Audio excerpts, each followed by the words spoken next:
Milestone স্কুলে ঘটে যাওয়া মর্মান্তিক ঘটনায় শোক প্রকাশ করেছেন সাকিব আল হাসান।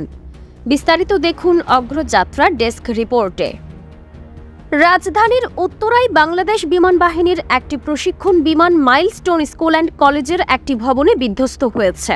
দুপুর 1:06 উত্তরা দিয়াবাড়িতে বিমান দুর্ঘটনায় অন্তত 20 জনের মৃত্যুর খবর নিশ্চিত করেছে ফায়ার সার্ভিস। আহত হয়েছেন 171 জন।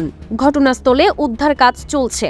এই ঘটনায় গভীর শোক প্রকাশ করে নিজের অফিসিয়াল ফেসবুক স্ট্যাটাস দিয়েছেন সাকিব আল হাসান। তিনি লিখেছেন, আজ মাইলস্টোন স্কুলে ঘটে যাওয়া মর্মান্তিক ঘটনা আমাদের সকলকে গভীরভাবে নাড়া দিয়েছে।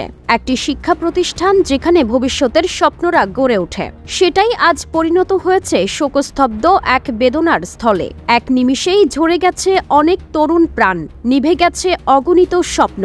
এক সময়ের এই বিশ্বসেরা অলরাউন্ডার আরও লিখেছেন, একজন বাবা হিসেবে, একজন বাংলাদেশি হিসেবে এবং একজন মানুষ হিসেবে এই শোক, এই যন্ত্রণা আমি গভীরভাবে অনুভব করছি। প্রতিটি নিঃশেষিত পরিবারের কষ্ট আমার নিজের বলেই মনে হচ্ছে। সাকিব আরও লিখেন, আসুন আমরা সকলে মিলে নিহতদের আত্মার শান্তি কামনা করি এবং আহতদের সুস্থতার জন্য প্রার্থনা করি। এই কঠিন সময়ে আমরা যেন একে অপরের পাশে দাঁড়াই।